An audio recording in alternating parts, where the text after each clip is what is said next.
Hello and welcome to Phoenix Cinema Podcast. I'm Chris Austin. And I'm Luke Parker. And we have another special episode for you because joining us today is the duty manager of perhaps one of the most famous independent cinemas in the world, or at least the most renowned, the Prince Charles Cinema. And that guest's name is Fil Freitas. Welcome, Phil. All right, guys. How's it going? I wanted to ask, are you Portuguese? I am. Or, Yeah. You are? I thought so. Are you? As am I. Yes. Lovely. Where are you from? Well, my mother's from up north, a town called Vilarinho. It's near Chaves, north. I'm not mainland. My family's from Madeira. Okay, from Madeira. Nice. I always ask, just in case, if you're from Madeira, we're probably related. Oh, I see. There's like 30 people on that island. Right. All of them are named José or Maria, you know? It's like that joke in Godfather. It's like everyone's Pete or Paul or Marie. It's the same thing. It's so true. I mean, how many Joãos are there? Exactly. Oh, excellent. And I'll say as well, Phil is also a filmmaker in his own right. According to IMDb, you have worn many hats. Those include Wow, nobody swept through my IMDb before. I feel like I'm getting doxed or whatever. So I'll list what they are. So it says location marshal, a camera operator, an art department daily assistant, a production designer, an editor, as well as an actor, writer, producer, and director. One of the films you wrote is called The Rise of the Beast, a.k.a. Devolution. He's laughing. I could tell you all about that. Oh, please I'm do. very We'd interested. love to hear it. It looks like a very interesting project. Oh, Christ. Indeed. It's, just to say, it's currently streaming on Amazon Prime. And, of course, the main I've reason not we're seen speaking... it, so I can't back it. Oh, okay, then. The experience was that good. It was great. Oh my God, I would do it again in a heartbeat.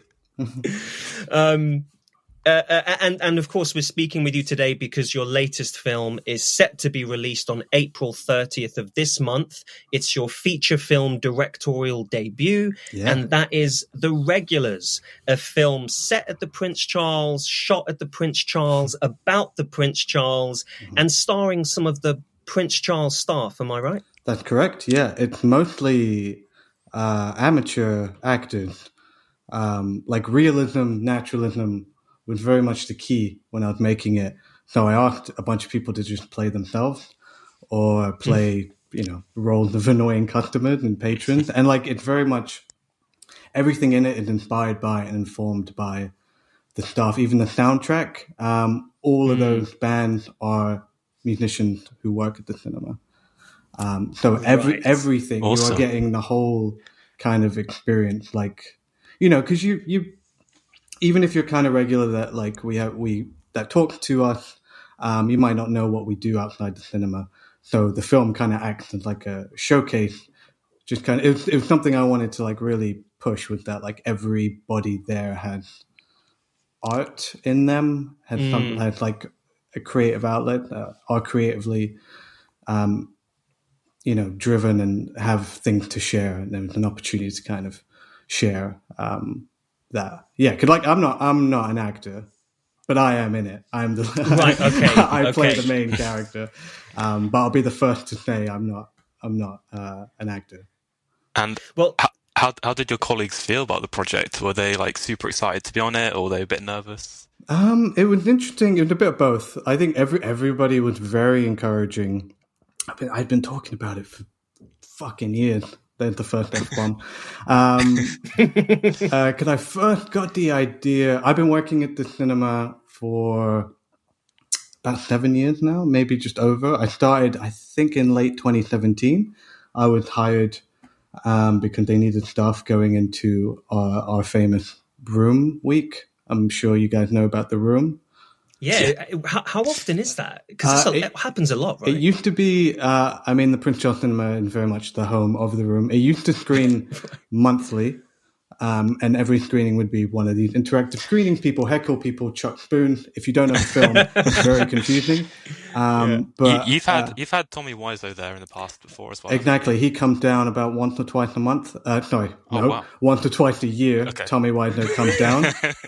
It's very funny because usually when I would tell people, I work at the Prince Charles Cinema, they're like, "Oh, you guys show the room. What's Tommy Wiseau like?" And I was like, and I always say it's exactly what you expect, a maniac. But it's just weird. It's a weird job to say like once or twice a year, Tommy Wiseau comes and just ruins our life, because it's like, it's like a week or two of like sold out Q&A screenings with the craziest fans, and he's just shilling his underwear in the bar, and he's a weird one. But yeah, I got hired sort of in prep for one of those, and then just kept me on, and I've kind of worked my way up from front of house to, I was an event manager for a while, and then post-COVID, I became a duty manager. Wow. So you literally came in as an usher? Yep. Yeah. Still do that as well sometimes. Wow. Well, I want to say, speaking of acting, I want to go back a little, because this all sounds super fun and intriguing, and I want to get to that. But first, I came across a weird coincidence today. So you directed a short film called After the Bell, which was released in 2016. I did, yeah. 2-person cast, and one of the actors in that short film, his name is Ricardo Freitas. Any relation? Yeah, that's my brother. Yes, it's your brother. Yeah. Who's also in the regulars. He's a real actor. He's a professional actor. He's been acting for over 10 years. He's in the film. He played the character of Sam. He's like it's weird. He's like the duty manager in the film. Oh, and I okay. play a sort of an usher. And it's funny, that was my role when I was writing. Now I've almost become that character. Now I'm one of the duty managers at the cinema. But it's interesting. I kind of, I think you could tell that we're related in the film, because we kind of look alike. I hope that's not distracting, because we're not related in the film. But when people ask, I'm like, no, it's intentional, you see, because he's like what my character could become. So, we're meant to mirror each other. So it was all intentional. It's like, but he did great. Like De Niro in the latest The Alto Nights movie. It's like, wow, you look so similar. But he's great. My brother Rick is a great guy and a really great actor. So. He is. And I know that because a good friend of mine for many, many years directed a short film starring Ricardo back in 2012 called The Final Slice. Yeah, his name is... I think I remember that. Yeah, his name's Sharad Patel, and Sharad's a good friend of mine. He directed a short film that I wrote and starred in called Seated at the Circle around the same time you released After the Bell. But anyway, me and Sharad, Shaz, as I call him, have, like I said, we were close friends for many years, and he would always share whatever he was doing with me for feedback or input or just to keep me updated. And I remember he sent me a link to The Final Slice. I was studying in New York at the time at NYCDA, an acting school, and I went into the library and watched it after a class. It's obviously dated now, and we've grown and improved our craft in so many ways in the years since. But I remember being so impressed by it, and I remember in particular showing my friends and saying to Shaz, this Ricardo fellow is good. I like him. I like how he holds himself and how he presents on camera. So, yeah, what a fun link to discover there. But he's Rick is brilliant, and he deserves better roles sometimes. And that was part of, I knew like if I was going to make something that he was going to be in it, and I wanted to give him a real part, and he's a very important part of the regulars. Like his character Sam is very much the backbone of the team, and very much kind of the thread that kind of keeps the movie together. I think he had one of the strongest arcs in it, and that he kind of torn, he kind of middle management, he kind of torn between, dealing with like the general manager, his boss, who kind of coming down on him, and also trying to protect the staff who don't always appreciate that or don't always realize that's what he's doing. Also, my brother is one of the funniest people I know, and he doesn't always get to do comedies. And so I wanted him to do a comedy because he's funny, and it's fun to see him kind of let loose a little bit in the film. Excellent. Well, I'm really looking forward to watching him again. Like I said, is this your first time working with your brother? No, I mean, we did that short After the Bell. I forgot. I didn't even realize it got released because we kind of did it at like it was like him and the other actress who was in it. It was something we did for their show reel, something that looked good, something that we just we shot it in our flat. Like, it was but it turned out pretty good from what I remember. No, I've done a lot of like. I'll give you a little background because you made me sound way more professional than I am. Because I studied film at uni here in London at Westminster, and then I kind of bummed around assistant roles. Location marshalling was like always available, so I did that a lot. I didn't really enjoy it because there's a lot of like just telling people don't go there. What are you filming? Can't tell you, mate. But got to work on some big things. I was on Transformers 5. I was on Peter Rabbit. I was on the best one, Phantom Thread, the PTA movie. I'm a big PTA mark. I love PTA. So it's cool to see him work. And my biggest claim to fame is like I was at the end of this road, and Danny Day-Lewis it was like a night shoot, and it was just exterior shots of him like driving through the road, driving down the street that they had decorated to look like 50s London or whatever. And I was at the end where he had to stop, and he'd have to like pull a Yui to kind of get back. He'd have to do like a 3-point turn, and I would kind of be like, keep it going. All right, you can go. That's the most interaction I had with them. But, same with like a lot of my friends from uni were doing art department gigs, and I would help them out. I'd do assistant roles, and they were good, got me some IMDb credits. And then since then, it was just, I always wanted to, writing was my main thing at uni, screenwriting. Not so much directing, but I really liked writing, and sort of I was writing shorts, and I kind of did a lot of half-made shorts. So with Rick, we started filming one during lockdown that I never finished or released, but it was just ended up just kind of being good exercise because then I would immediately go on to shoot the regulars. So I didn't really have the thing. Usually people build up to a feature, but this is kind of my first go at it. And I just thought, fuck it, like go for broke. Like I see so many of my friends make shorts, fundraise for shorts, spend thousands of pounds, spend weeks of shooting. And in my head, I was just like, I feel like you could have made a feature in that time if you kind of, if you had the right setting and idea. And that was kind of maybe the beginning of that, wanting to do that. So it's a bit mental what I did. I was kind of, in my head, I was like, I want to be doing this, and I don't want to just kind of be working my way up in a department I'm not really interested in. And I thought this was like my way of like cutting the line. And I was like, I'll just make a thing, and I'll just show people I can make a thing. It turned out to be way harder than I thought, obviously. But I think that was good, like being kind of not naive, maybe a little bit arrogant. But I think that paid off. Well, you mentioned that The Regulars has been like a long time in the making. I'm kind of just curious as to what like some of the blockers or obstacles are that you kind of had to face in making the film. So I started thinking about it, started writing it in like 2019.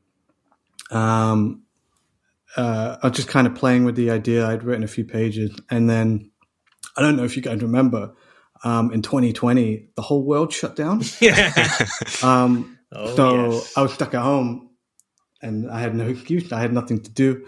And I was like, I'll finish this script. I took it very much bit by bit. I think if I was like, I'm going to make this, I think I would have maybe been paralyzed by fear. So I'm just like, I'm going to write it. I'm just see if I can write this. I hadn't really written a feature-length script. I tried.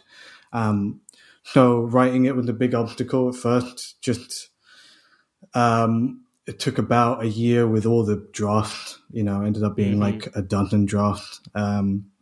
It would come in waves. It would be like I could write like 20 pages in a burst, and then I would kind of really struggle for a few weeks. But I kind of did it every day. It was like my 9 to 5 during lockdown. So it gave me much needed routine. But then once that was done, I was like, okay, I need to, maybe I'll try and make it. I had gotten permission from the owner to do it. And then it was... I mean, that would have been a hell of an obstacle if you had finished. Yeah, I think it helped that, like, by the time I asked, I had been there, nearly, like, maybe 3, almost 4 years, and I had gained a lot of trust with the building.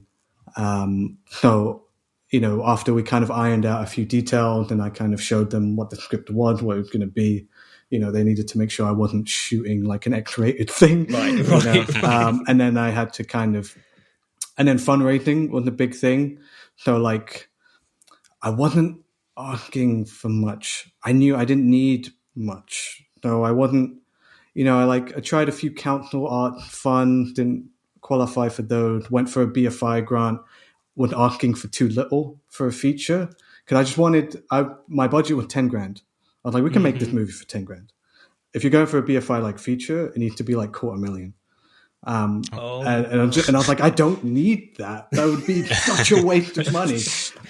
Like I have the set is built and I've got the costumes, like it's done. And then, so I was like, again, it was very like, I was very like adamant about keeping an independent spirit throughout. And I was like, I wanted to do it myself. And I think the idea is strong enough that people want to see this. So we fundraised for it kind of when we were coming back out of lockdown, I think 2021.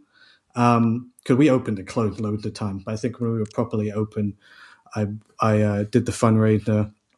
And so, and like it was shared through the Prince Charles Cinema newsletter. So it gained a lot of attention, gained a lot of followers.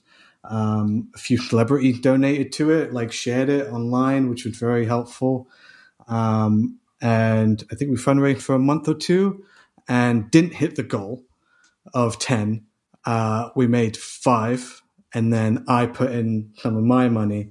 And so it was $6,000 was the budget. So we made the feature length film for $6,000. Wow. That was an obstacle as well. Like, firstly, just getting the money. I mean, that was more money than I thought I'd make. And I'm so grateful to anybody who donated and believed in it. And, those people still are following it to this day. But yeah, that was the big obstacle. And then, like, once we had that money, I was like, okay, now how do I do this for $6,000? Like, I need to really call in every favor. Again, it was partly why we had a lot of like amateur actors like me who were doing it just to do it, just to be there. All the professionals were paid. All the equipment would like rent it. We could to save money on like renting. We either used equipment we had already or just like some of the camera crew were still at uni and you can rent their equipment for free. Yes, because renting is extortionate. Otherwise, yeah, it's absolutely criminal. And then the next obstacle was like, I've never made anything this big, so it was like I was just new to all of it. Like so, and it was just me and my partner Dusty, who's also in the movie. She plays Dusty, but she and I produced the movie, and it was just us two, really. And so we kind of had to organize that to make a shooting schedule. Some of the people, we shot over 3 weeks at the cinema. So every night at the cinema, when it would close, we would come in and shoot from like midnight to like 7 a.m.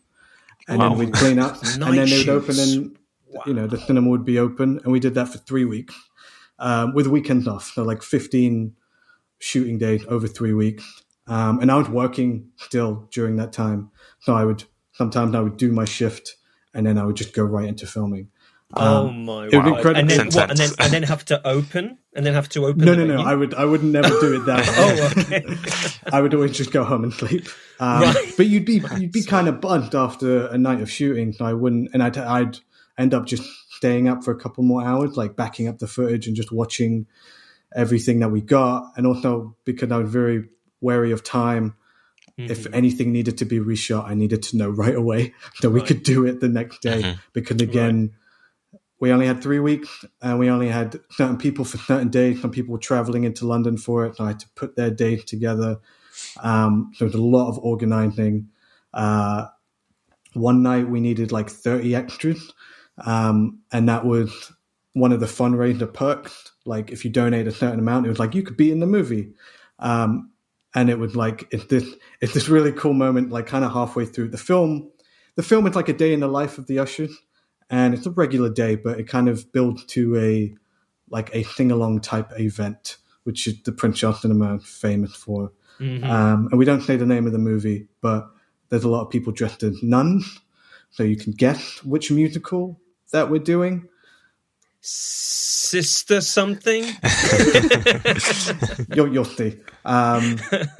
So there's a big, like... The Regulars is very much a film that wears its influences on its sleeve. So we do a Goodfellas-style Copacabana shot in the middle of the movie.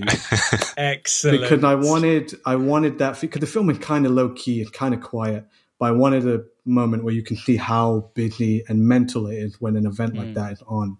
So I tried to get as many extras as possible. And we do this big one-shot through the building. Like we start outside, go in through the doors, go down into the bar, and then finally into the screen. And it's just people yelling, and it's just a real showcase for that. And that was, so like organizing was the next big thing. And then while we were filming, it was very much staying awake and staying sane. Because there was always that point. I was a little bit more prepared than the others because we do all-nighters at the cinemas. And I love working the all-nighters. I do them all the time because they pay double. So I love doing them. So I'm quite good at staying up all night. But yeah, it still was a struggle. You always hit that wall about 5 a.m, when no matter what you're filming, the funniest shit in the world. You're just going to get the giggles and you're going to have to stop a bunch of times. And there's, it's a comedy and there's lots of bits that are just funny and that were just difficult to get through. But it was when you were doing the Goodfellas sequence, did you have your own version of like the Tommy 2 times where someone's like, I'm going to go get the popcorn. No, but there's other stuff like that. There's like a guy, there's a lot of like Easter eggs if you're looking for it. So like later in the film, there's a guy who comes to the kiosk and he's like, oh, I had to leave. We don't allow hot food in the screen. That's like a rule. And he's like, oh, I had to leave my pizza here. And the manager gives it back and there's a slice missing because one of the staff had eaten a slice. And they just get into a whole argument about it where he's like, no, nobody would have done that. And he's like, what do you want me to do? I can't refund a pizza, that kind of thing. But during that Copacabana shot, you can see him arguing with one of the ushers and they're trying to take the pizza box away from him. So there's lots of little visual gags, a lot of references, a lot of things. If you're keeping track, I love running jokes. So there's a lot of running jokes through the film. But yeah, that was a nightmare shot. But again, I knew that shot was coming and I allocated way more time than I needed for it. Yes. And I was lucky enough that night before I was working and it was a sing-along. So I just practiced it on my phone. And so by the time the crew came in, I was speaking with my DOP, Ben Rolfe. And I was like, look, this is what I want to do.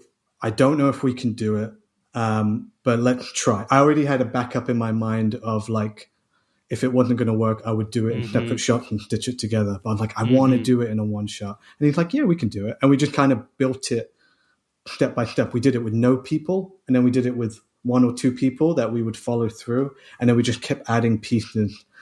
And then we did it about 7, 8 times. And the last 2 were great.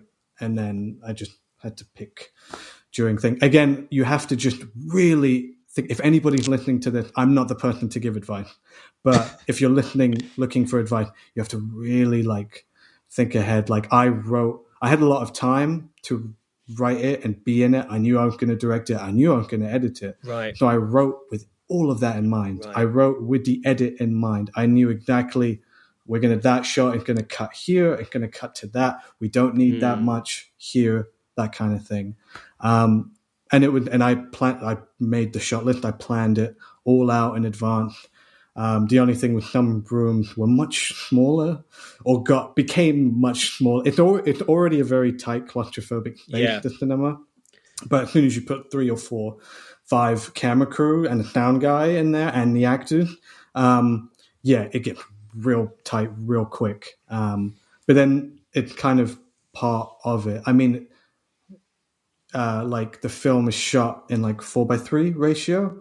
And that's part of the reasoning for that. One, I just like it's black and white in a box frame. One, because that's kind of the films I'm referencing are kind of those, like those kind of 90s indie American movies like Clerks and Stranger Than Paradise. And I like that kind of aspect ratio, but also I wanted to emphasize the kind of claustrophobic nature of I wanted you to feel trapped in the film because that's the characters are. It's one location. I mean, multiple rooms, but the whole film is in the cinema all day. And you're trapped with these people for better or for worse. I have noticed that, like when I lived in London, I used to go to the Prince Charles all the time, and I absolutely love it. But it's a very dense space, isn't it? Very dense. Definitely, yeah. I love that. I love that you've considered the aspect ratio as partly telling the story of the space that you're in. That's for sure. Fucking fantastic. Yeah, I mean, it's because me and Luke, we met working at the National History Museum for a while. And how many people there, Luke, would be like, what are we doing? All right, Prince Charles? Yeah, later on. It's like that was their go-to. Yeah. I want to say as well, isn't that fascinating that you wrote this during COVID. Isn't it crazy the benefits of time? When you have nothing but time, how you can put that to use. And I've got to say, you have completely shown me up for any of my friends and family that are listening to this. Well, I wrote a short film in the pandemic. That's great. I was furloughed. I wrote a short film and it was like 30-something pages, and it's since been made and going to festivals, and that's great. I've been super proud of that. Thank you. But you wrote a fucking feature film. I'm like, oh shit. Honestly, that's so impressive. That's incredible. Well done to you, sir. Thank you. I mean, I've been very lucky. I've got I've got a lot of good people, talented people around me that kind of kept me going when I wanted to give up at every single stage. Trust me. But like that, just enough people around me that like believed in it. And I just kept, whenever you're in doubt, I would try and believe the past version of me that thought this was a good idea. You know what I mean? And just I'd like trust that original instinct and just do it, just finish it. I mean, part of it was just like I was saying, I'd been out of uni for years. I hadn't really done anything, that reflected me or what I wanted to say, what I wanted to do. So I was like pushing 30 and I was just like, I need to make something. I need to prove to myself and like any imaginary people around me that I can make a thing and it can be good. And that it started very personal. It started very much like, I want to write a movie about me in my 20s, which is what the film is. It's very much about these group of ushers. Because it follows like the main character, creatively enough named Phil, who I play. And I only did that because, again, I was stuck for time when it came to casting, and I was like, look, I can do this. I know I can play myself, and I think it will work. But it was very much about my life and my 20s and my experience in working at the cinema, and I felt like it was something relatable in that everybody had been in that moment. It's just that like state of limbo that you can fall into, like between school and like a quote unquote real career, like what you're going to do for the rest of your life if you figure that out. And you end up kind of working these like dead end jobs. And like, even if it's in an amazing place in an independent venue like the Prince Charles, if you're there long enough, you can get really complacent and you can start resenting it and you can start overlooking all the good stuff it's given you. And that's the story in The Regulars. That's the emotional kind of through line. So the film is very personal to me. But since it's been finished and since I've been taking it out to cinemas, the story's kind of changed. It's become this bigger thing where, like, obviously the Prince Charles has a loyal following, so the film gets attention because of that. But also you have the recent story where the cinema's kind of been fighting with the landlord, and you have the, like, Save the PCC petition, and, like, something that's so important to, like, culture and the arts in London is, like, being threatened. And so suddenly the film takes on a different meaning for people, where it becomes a way to kind of support those establishments, and the film inadvertently, it's like you can't help it, becomes the kind of celebration of places like that. Not just the Prince Charles. I mean, it's very specific to the Prince Charles, but like any venue, like even obviously the Phoenix or the Genesis or any, like, great indie cinema that exists in London that are fighting to survive, that are proving that they're doing something right in post-COVID, post-writer's strike, not relying on the newer films and, like, doing the repertory stuff, showing, like, you know, the old stuff you're never going to get anywhere else. Opportunity to watch classics on the big screen. I think it's really important to people. And, like, so the film becomes about that. I hope, like, The Regulars add to the conversation in that something that is overlooked. We talk about the PCC and venues like it in this abstract sense of, like, we need to protect places like this because it means this to so many people. But something that doesn't get mentioned enough is the staff. The human element. Like the people that would be out of a job, the people that kind of do the programming, that give you your popcorn, that talk to you, that kind of give the building its personality, is the reason why people like coming there. So the film is more a tribute to the staff. That's amazing. Yeah, that's amazing. How that can shift as well. It goes from something that's deeply personal and blossoms into this love letter and homage to independent cinema and the people who keep it going, staff and customers, as that's amazing. And another thing, you've done something that I think is a fantasy for many creative people out there, which is you've turned theoretically the day job and folded it into a creative expression of who you are. You've made a film from that. And that is such an achievement. That's so incredible. And I love what you said there about, because I didn't think of it this way. I thought, if you're in charge of a venue like the Prince Charles, how much that must stoke your creative fire, being around movies every day, holding special events, meeting all sorts of such incredibly creative people, famous people. I imagine that must be so inspiring. And yes, on the one hand, it may very well be, but on the other hand, if you are a creative person, you're watching these films every day and you're seeing these famous visitors, and it's like a knock on your head of, okay, what are you doing, right? Yeah, definitely. Fascinating. It's after a while you can get it can be very inspiring, but it can be the opposite. It can be like at some point you get tired of talking about films, and if you want to make them, you have to go out and make one. And like time is like, no, it's finite, right? Like you gotta try if you can do it. If you take one, again, I'm not the person to take lessons from. I'm just on here because I hope people come and watch The Regulars because I think they'd like it. But I've heard it from a lot of people who have seen it, who have worked on it. They've gone up, like, I think it's kind of encouraged them to go and work on things or do the thing they've been thinking about. And it's just like, you don't need anything to make a film. You really don't. Like, you go on a film set and there's a lot of bullshit. There's a lot of like stuff like just there to kind of justify its own existence. So many people, so many equipment, so much money. And like, we've had other crews, like other shorts and features shoot at the cinema, commercials, and their catering has cost more than The Regulars. You know what I mean? And like, you don't need much. You need an idea.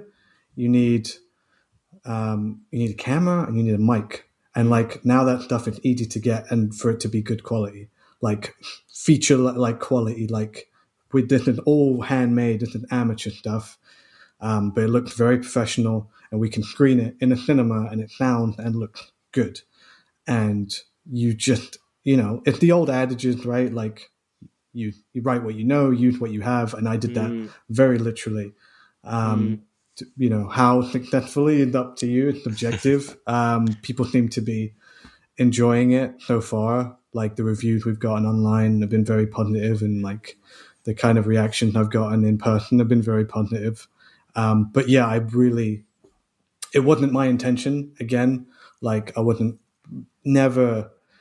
only making it to satisfy me, really, because I'm really the only person who has to live with this film. People will see it and forget about it, whatever.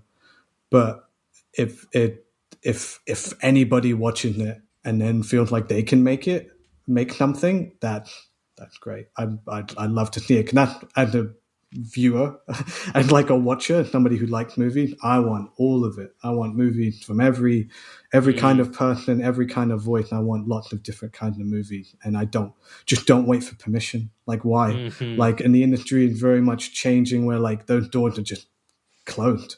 Like it's all very gatekeepy and very like insular, and you kind of have to forge your own way in. But there's loads of people wanting to do that, so there's loads of people willing to help you make your thing, and then you help them make their thing, and it just keeps going and going. And then you can just like, there's just us behind this. It's just me and like word of mouth. Like I don't have a distributor, I don't have a big production company.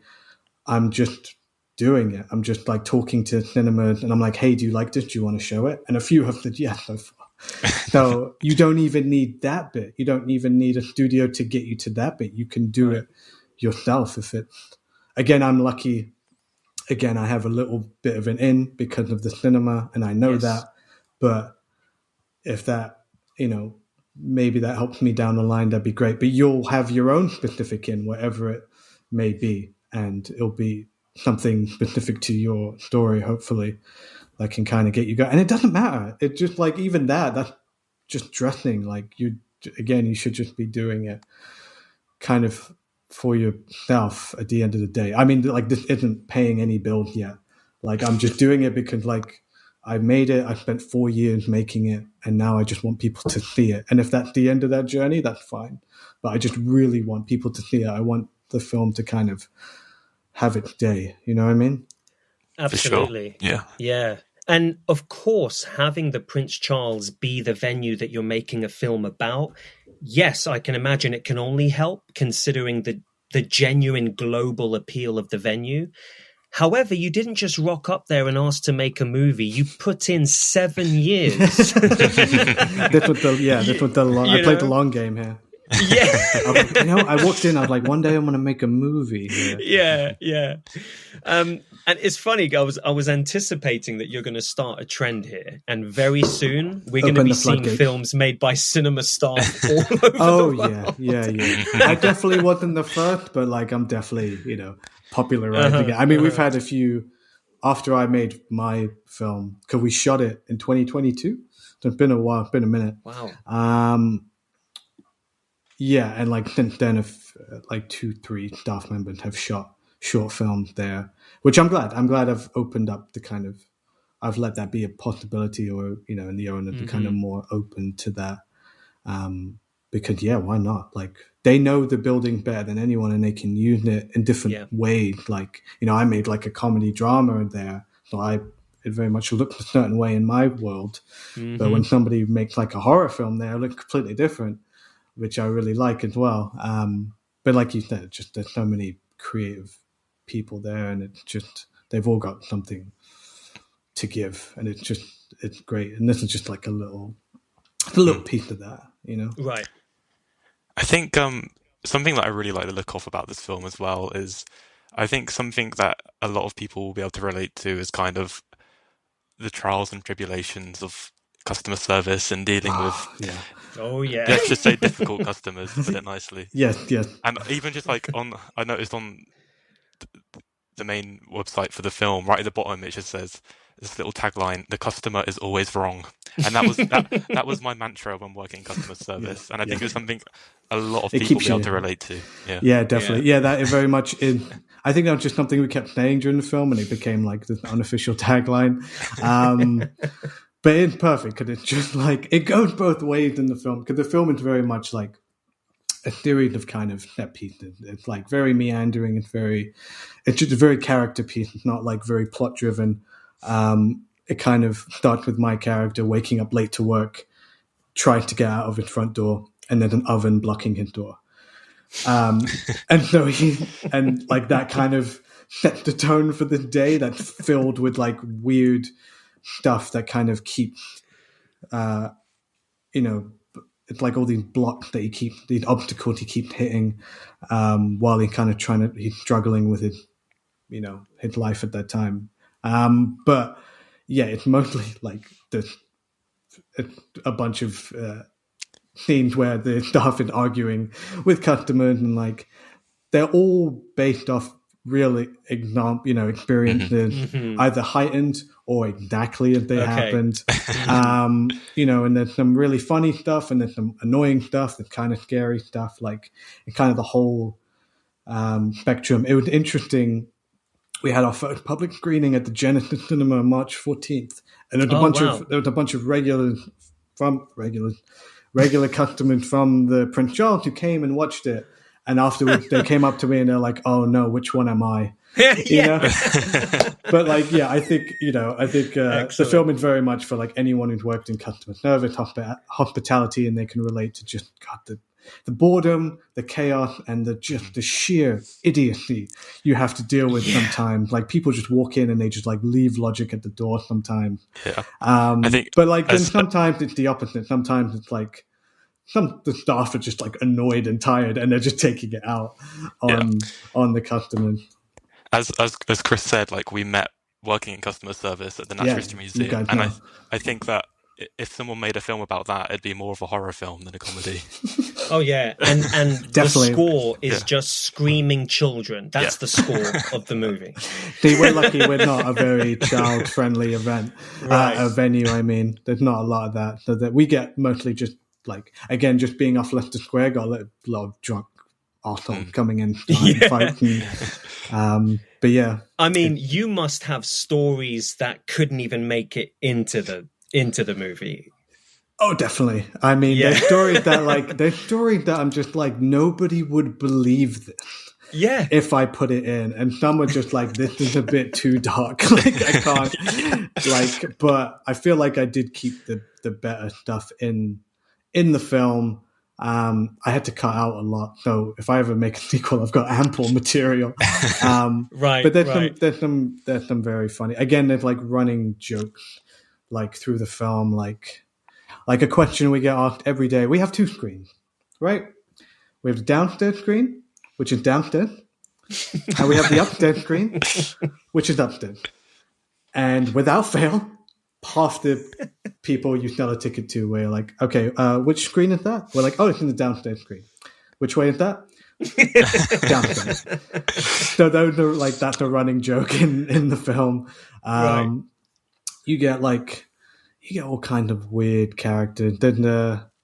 There's a scene, I bring it up a lot, and I wish I didn't, because it's the most crude scene in the movie, but it just makes me laugh. There's a scene where like one of the characters, Flavio, is trying to mop the gents' toilet, and there's just a guy taking a very angry, shit. And it's just great, and that happened to me multiple times, where it's just like, I'm just gonna leave, I'm just gonna, there's always weird stuff like that. And it's just, or just people like, there's lots of different kinds of characters. Like there's a very funny scene where like a couple is trying to order food and drink at the kiosk, and it's like you get a lot of like first dates at the Prince Charles, and it's like they don't know each other yet to like know what to order, so they keep asking the other one what they want, and it just never goes anywhere. And it's just like, oh, but you like this, oh, but medium, oh no, but can we split it? And it's just like, just order something, just make a decision. There's lots of stuff like that in that big Copacabana shot. There's a lot I just threw a bunch of those people in there. There's like, I'm on the bar in that scene, and then I'm trying to serve people, and then the guy who's just yelling at me, "Where are your toilets? Where are your toilets? Where are your toilets?" And I'm like, they're right behind you. If you just stop and turn around, they're right bloody there. Or like, you know, we have a blackboard in the bar area, if you know the Prince Charles, where you can write suggestions, films you want to watch, and the programmer actually like keeps track of them and will put them on. And there's like people that put on really bad suggestions, and like either they're films we show or films we're never going to show, or just crap, or you know, or films we can't show, and they just keep putting them on. Like, no, we're not going to show the 8-hour cut of Daft Boot. It's not going to happen. It's just not going to happen. So there's lots of that, but it's all very like, I feel, you know, like when you're watching it, you're having a laugh at it, but like it's all very loving. Like, I don't think anybody would watch the regulars and be like, "God damn, he hates working there," even though there's a lot of kind of complaining in it. You know, it's relatable. Yeah, and exactly. that honestly, and these days, I don't know, maybe it's my age, I don't know, but the more relatable and universal a film is, or its characters, I'm just like, I'm in. You know, like just the other day, I rewatched A Real Pain with my girlfriend because she hadn't seen it. And I was like, I have been Jesse Eisenberg. I have been, you know, what's his name? Kieran Culkin. Mm-hmm. I have been both these people. And so when you're watching it, you're like, I get you. You know, so that's I've seen me. Yeah. I mean, I think that's good. I mean, it was kind of something I was worried about with the regular. Obviously, I wanted it to be relatable, but I realized it was very specific.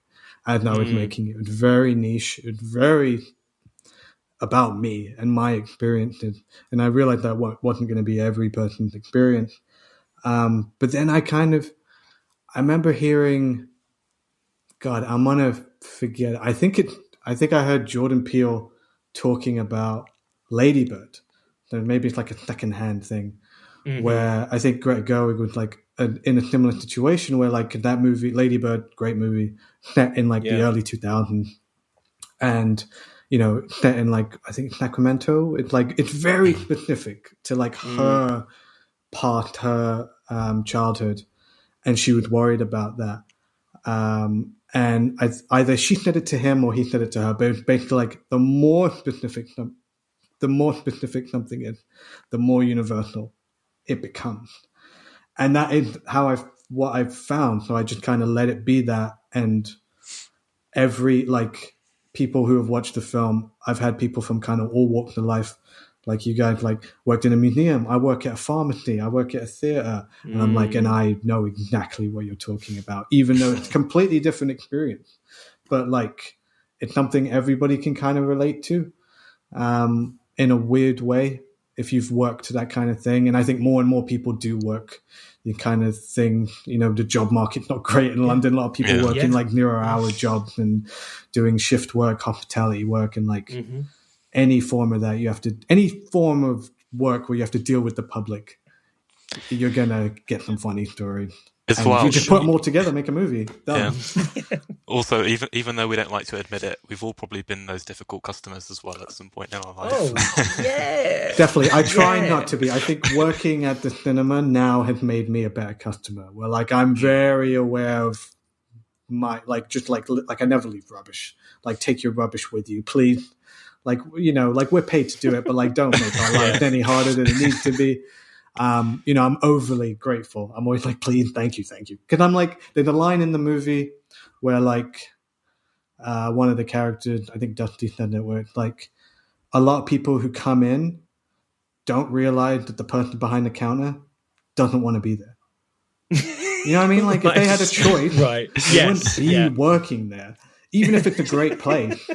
So like, you should take that with you, you know?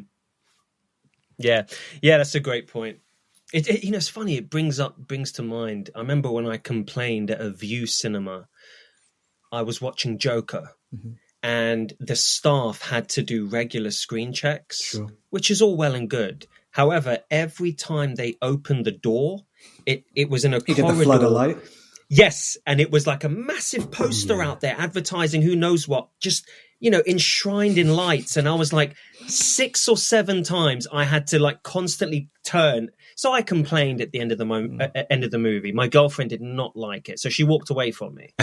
Did not like you complaining, or did not like the movie? She didn't like. No, she didn't like me complaining. Yeah.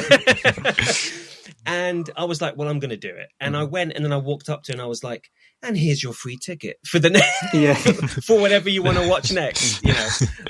Maybe I was justified in that complaint. I don't know. But another thing I wanted to say as well is, so you've mentioned Goodfellas as like a sequence that you sort of pay homage to. Yeah. Were there any other specific films or filmmakers that inspired you that you had in mind while making The Regulars?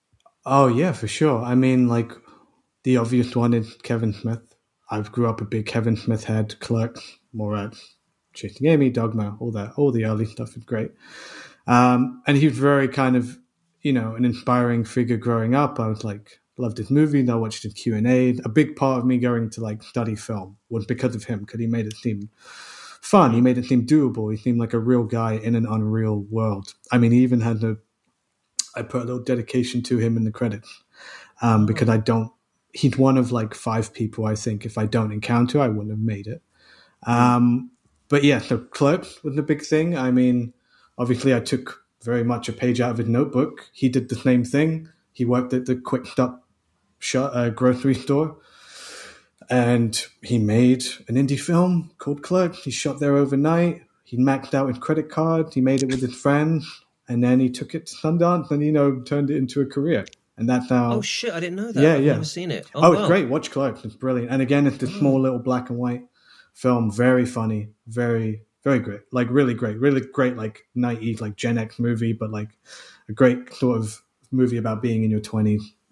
So that one was an obvious one. So there's lots of references to it in the film. There's, like, a picture... I mean, Kevin Smith is, like... a well-known figure at the cinema. We have a Kevin Smith cubicle in the ladies' toilet.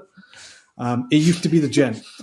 That makes more sense if you know that. It used to be the gents, but then we refurbished it, became the ladies. So, but he had a cubicle named after him, and there's pictures of him on the wall. And when he comes to the cinema to do Q&A, he'll always ask to see it.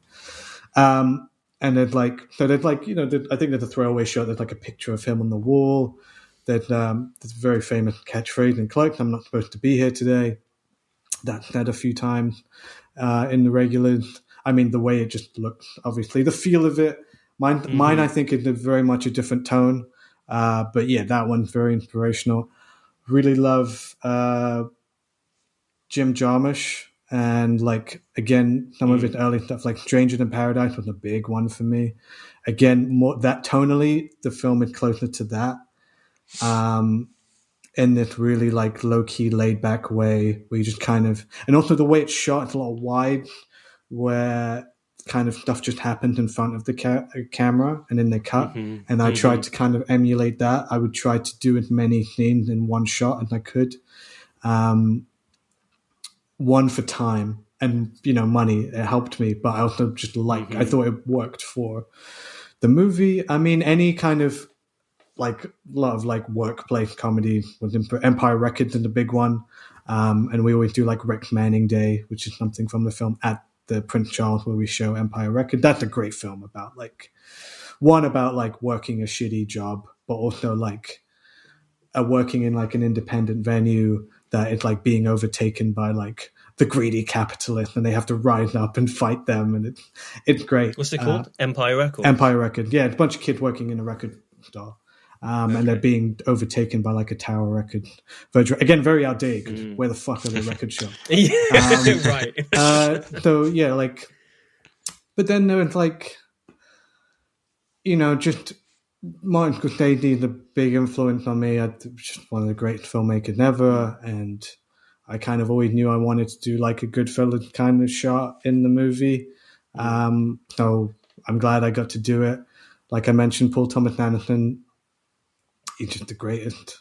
Like, I think The Master might be the best thing ever made. But I think he's brilliant. Then There's very I actually specific.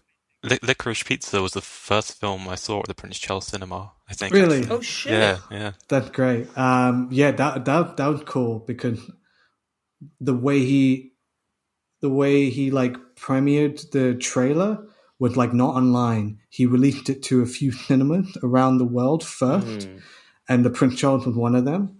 And Oh, so cool. he sent, and it was like on film. So he sent like little reels, and they would play before. Like he looked at our program and he's like, "Okay, I want it to play before American Graffiti." You know what I mean? That's fucking So I cool. got to watch it way before like it dropped online. You know, kind of like a preview, which is just cool. Like PTA is like a big supporter of the cinema. Yeah. And he's great. So there's lots of there's a very specific Boogie Nights reference. There's a shot that is there's a shot in Boogie Nights where the camera spins around Marky Mark's room. You know, like I forget what's playing, but you see like a Bruce Lee posters and all the great, and he's like looking at himself in the mirror. And there's we do that same shot like in the staff room, but like with music playing, it's very dramatic. Amazing. But there's like things that just kind of, there were things that are intentional like that, where it's like very specific reference. I mean, everything I've ever like watched and like kind of fed into how I was writing it, how I was shooting it. Probably without even being consciously aware of some of it, right? Definitely. And things that like other people would bring in to it. Like there's a moment in the film that I love. There's like a new girl that starts at the cinema during the day that the regulars follow, named Sophie. And she's like, you know, kind of the audience's way in, right? So she's an excuse where we can show you around the cinema and it doesn't look weird because she's new. But she has her own kind of arc where she's like, you know, every other job, she's never really connected with people and she kind of finds her people at the cinema. But there's a moment where she kind of, the first half of the day, she feels like she keeps messing up and saying the wrong thing and like not getting along with people. But she is just as sort of like creatively frustrated as everybody else. And there's a moment where she's cleaning one of the screens by herself. And she notices the piano in the back of the room. And there was a piano at the back of the room in screen one. We're using it for like events and stuff.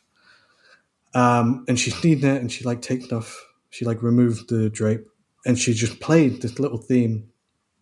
This really lovely piece that the actor Bronte Appleby, she wrote for the film. And she played it. And again, like the why I put it in there was like, it kind of marked, it's this really sad moment in an otherwise like fun film. And it marked a shift in the day. But also, like I said, kind of add to the whole, everybody had something to give here that you're not seeing.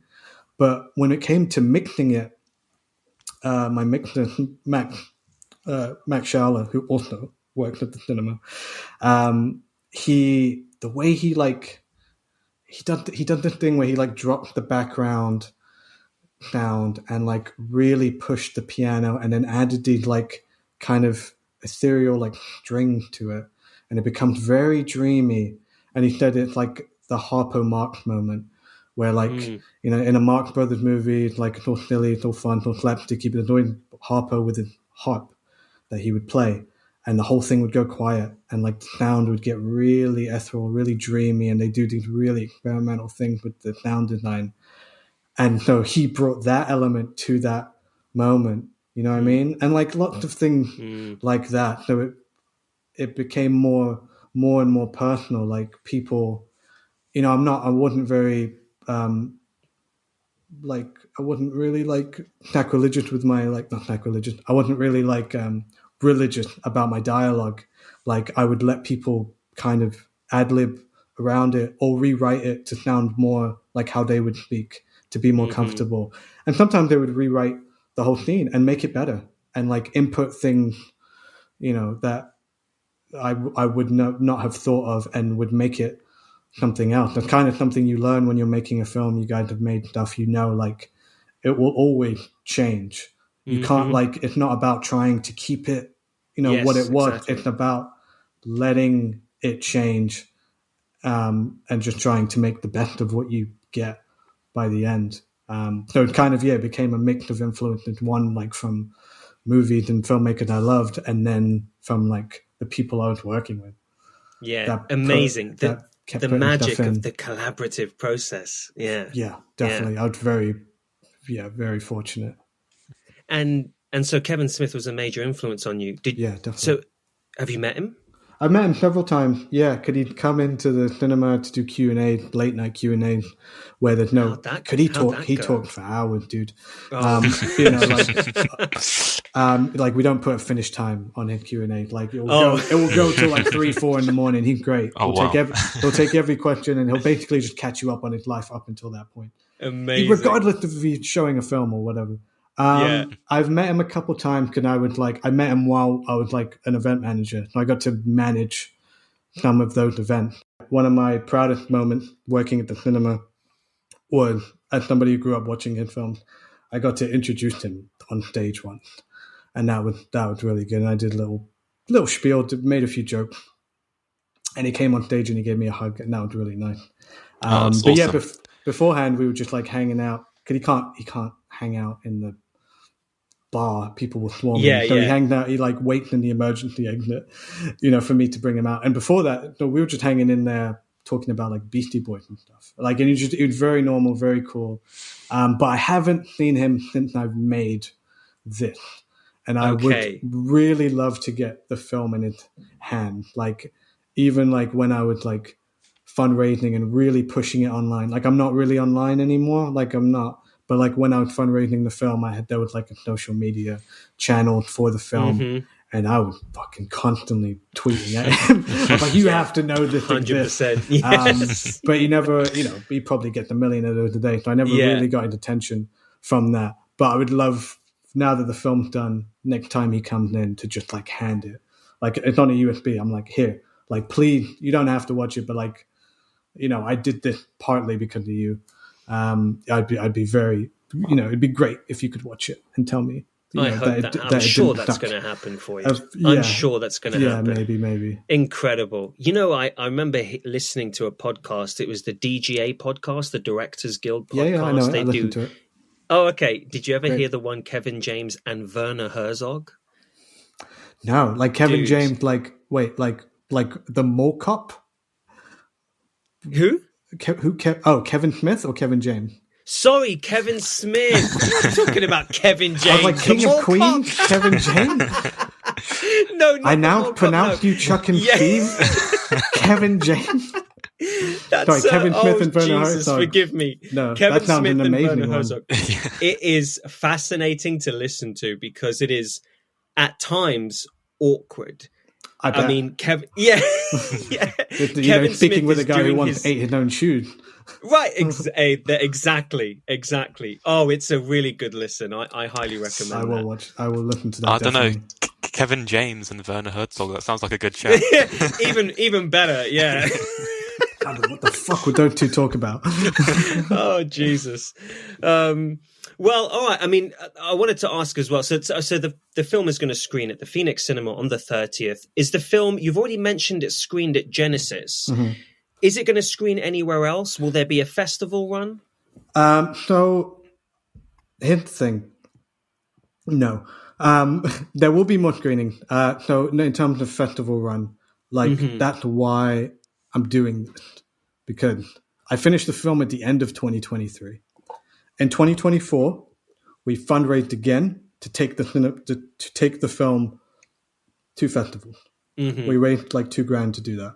Festivals are expensive for people who don't know. It's like £100 a pop. Crazy. Even the little ones. And so 2024 was just that. Was just me taking it to festivals and not really being right for any of them, it seemed. Which was a very frustrating and discouraging experience, if I'm being honest. But at the beginning of this year, I was just like, well, I don't want that to really be the end of it. Yeah. So I want to see if I can get it screened places. So like I said, I'm going out there on my own, calling, emailing independent venues and seeing if they want to play it.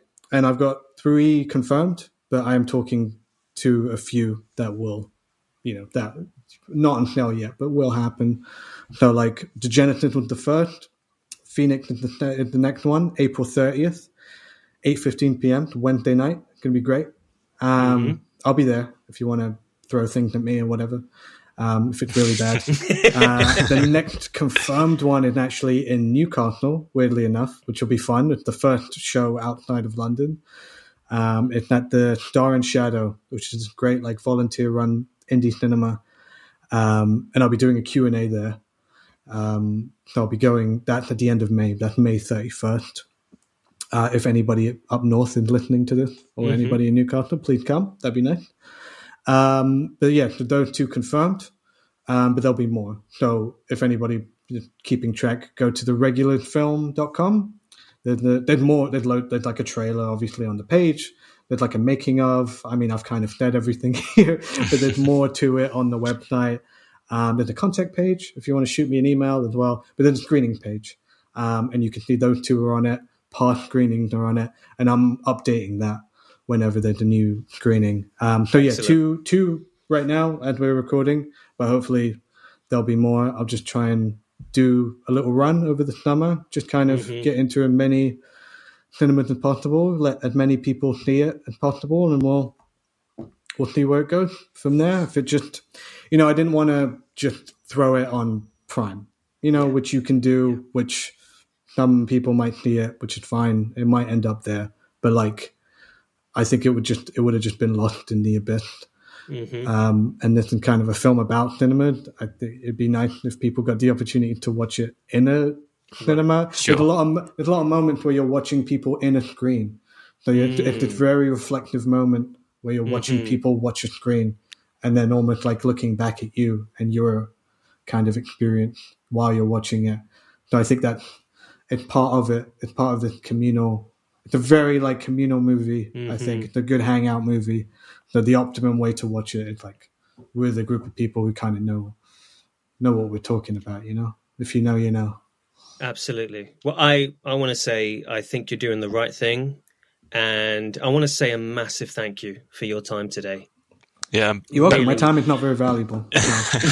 I'm happy to talk to you guys. It was lovely talking with you. You know what? It was a really fun throwback, not even throwback for me, because I have not whipped this microphone out. I need headphones now in quite a while. I used to be the co-host of the Prince Charles Cinema had a podcast, still had the podcast called the Pod Charles Cinecast. I've heard of this. And I used to do it with my good friend Jonathan Foster, who's also a musician. A lot of his music is in the film. He goes by the name Tool, but he's also a character in the film. Again, he kind of plays the version of himself. He's the head of PR at the cinema.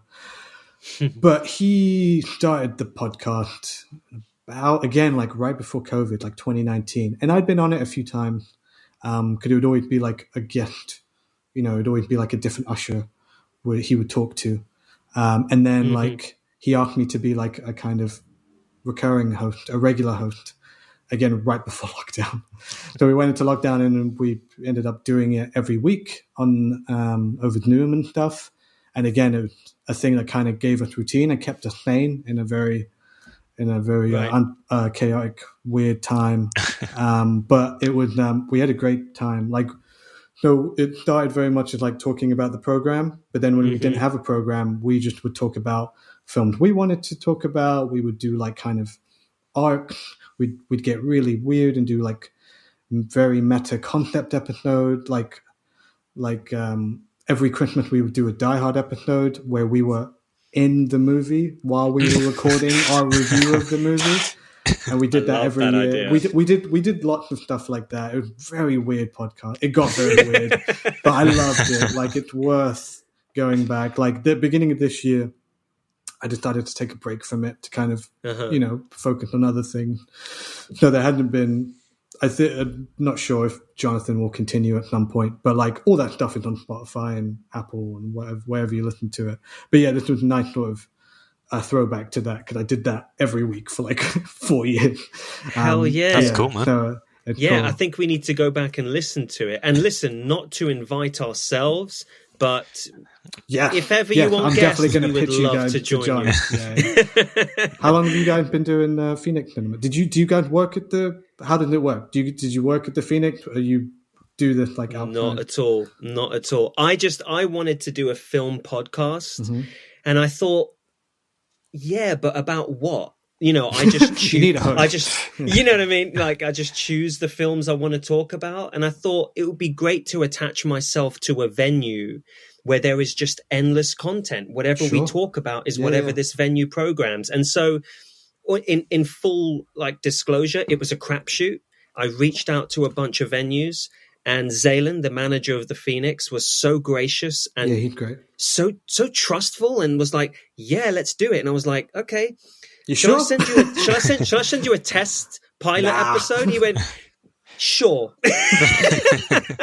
So that was amazing. And Did you already have we've Luke on board? I No, came this a bit later on, actually- didn't I? Yeah. Yeah, this started with a couple of friends. We have a film club, a big international film club that you're welcome to join anytime. We all go round and we choose a film, and then we go on a platform and we talk about it. But I started it with them. They're in the States.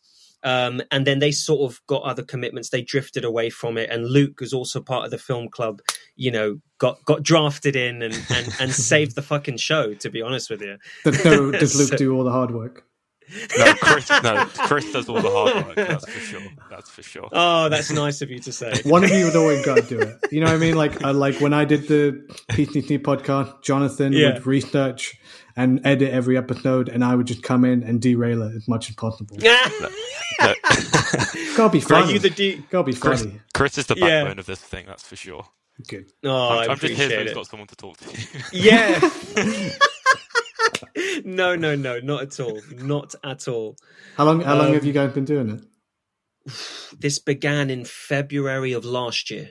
Nice. 2024. So it's been going on for a while now. I've been in it since July, I think. June, July time. Oh, since July. Yeah, okay, yeah. And you know, it's one of those things where you slowly, as you do it, you start to figure it out. Mm-hmm. You know, so the sound all of a sudden becomes better. And, come clean. Like, whoa, what happened? Yeah. Right. Yeah. But so, no, I mean, like I would, you know, you invited me on, so I checked you out. But if I didn't know the Phoenix had a podcast, it looked like you got like a lot of... Mm-hmm. Like real, like I'm like, oh, I'm not a real professional. I'm like, you've had like real professionals, like award-winning people. Like how we've had some good guests on. How do you do that? Do you like contact like the distributor, or like do they come with their films? It kind of snowballed, didn't it? It snowballed. It's a mixture of things, actually, Phil. So I sign up to IMDb Pro, which is, you know, a great service to have because it gives you the contact details of every agent or manager in the business. So if there's anyone we want to talk to, I know who to email. So that's a good first start. Many of them don't respond, but some do. And it really started to snowball when Dexter Fletcher, actor-director Dexter Fletcher came on the pod. That was really fun. And that, dude, I used to work in a West End theatre, the Harold Pinter. One of the women who hired me, she was my supervisor, Kim. One day she texted my girlfriend, because my girlfriend still works for the company, and said, Chris, still doing the Phoenix Cinema podcast. I know Dexter Fletcher. We have the same personal trainer. He used to go to the Phoenix Cinema. We talk. I mentioned the podcast. He'd like to join. And I thought, fuck off. I thought, no. Get the fuck I was out like, of yeah, here. get the fuck out of here. I was like, yeah, listen, we'd love Dexter to come on. Let him know we'd love to have him on. And I thought, not going to happen. Never going to happen. Dude, he came on. He gave his time. And since then, it's kind of become, you know, we love film music. So we've had a lot of film composers. Yeah. So God willing, this can continue for a while because we're really, really enjoying it. Cool. And then in between, you guys like, do you talk about the program, or you guys exactly? Do you just like pick a film that month, that week, and you're like talk about it?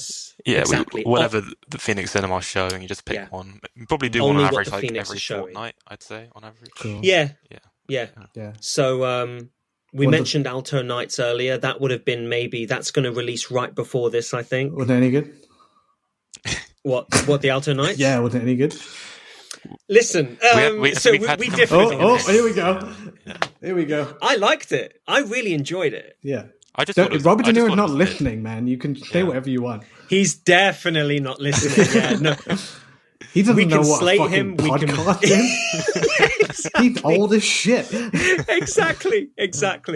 No, I really enjoyed it. And if you're a Scorsese fan, Phil, because it's written by the dude who wrote Nicholas Pileggi, right? By the Goodfellas guy. Exactly. And I actually watched The Irishman at the Prince Charles. If The Irishman... I love The Irishman. Oh my God. I'm in a minority here, but I love it. No. I think it's great too. Yeah, Thank you both. Like we mentioned it on our Alto Nights, it's a film made by old men, so it has that slow pace to it, which is fine, Yeah. But if The Irishman is like Scorsese's final say on the gangster genre, I think The Alto Nights is the final say on the gangster genre by De Niro. And that makes it worth your time, I think. Yeah, I agree with that. It's still, even though I wasn't a big fan of it, it's still definitely worth watching if you're a fan. It looked like fun. Like, I watched the trailer and I was like, even if this is like a middle of the road gangster movie, I'm down. Which it is. Yeah, De Niro playing two people that are kind of the same but aren't meant to be. It's great. Yeah, it's like if you ever watch Goodfellas or Casino, now we get a chance to see De Niro play the Pesci side of things as well. Yeah, perfect. Yeah. So that was the last thing. That was the last thing I watched at the cinema. Actually, it was Ricardo's birthday recently, and I took him to the PCC because we were showing Goodfellas, one of our favorite films, on like a 35mm print, and I hadn't seen it in years, and it was just it was great. It was really great. The energy of that movie. Yeah.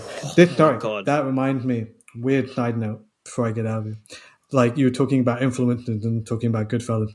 There's weird influences that I'll say and you'll be like, what the fuck? Like, Star Wars was a huge influence on the regulars.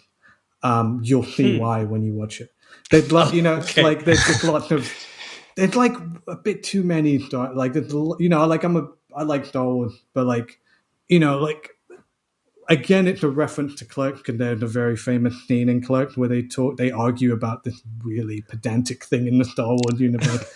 And I did my own version of that because those were real conversations I had. Right. And then I did there's another scene where like it was a happy accident where like a projectionist told me this really gross story about something he did in a screen. That I was like, I have to put that in the movie, and in that story, the Phantom Menace is playing. So it's this weird thing, like like people might not see it, but these are things that were in my head. Spider-Man 2, the Tobey Maguire Sam Raimi film. There's a bit of that in there. Like, there's a very specific moment that referenced in there. And it's just like, again, maybe it's like for people like maybe in my age bracket who kind of grew, it's about the right age where they're nostalgic for that kind of thing and they'll appreciate those very specific it's a weird obstacle I had, a weird problem I had. All my writing before the regulars had tons of movie references in it. Like, I just went mental. It was like very Tarantino-esque, just going fucking crazy. I thought that's how people talked.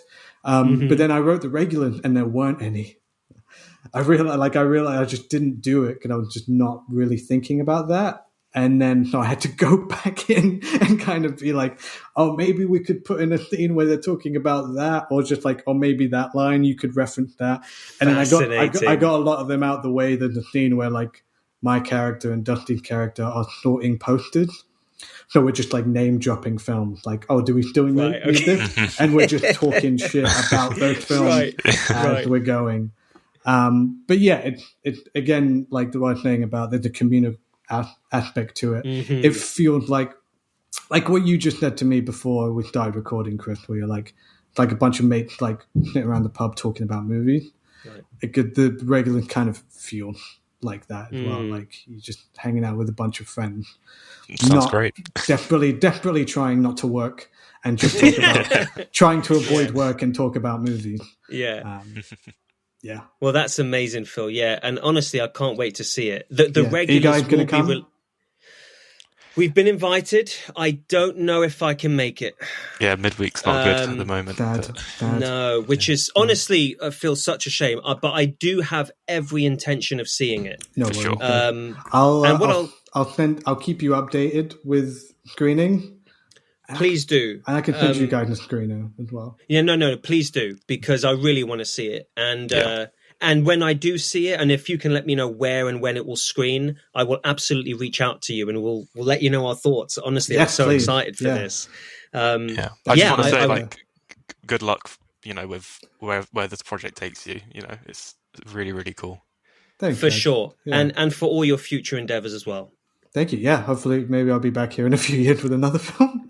Absolutely. Listen, you're welcome back anytime. By the way. 100%. Yeah. No, you All right, great. guys. Thank you for your time. Really, I really appreciate you having me. You're welcome, sir. Anytime. All right. Well, our music is by Stefan Krieger. You can find more of his tremendous work on stefan-krieger.com. And our episodes are edited by Noah Anderson. Do make sure you continue to show your support for independent cinema venues by heading to the Phoenix Cinema to watch The Regulars on April 30th. And after you've done that, why not head to the Prince Charles Cinema to follow that up with whatever they are programming and make it a perfect double feature day? For instance, Casino, one of my favorite films of all time, is showing in 35mm on that same day. Why not do that? Why not? Perfect. You have nothing better to do. Come watch these movies. Please buy a ticket to The Regulars. 100%. Bye for now.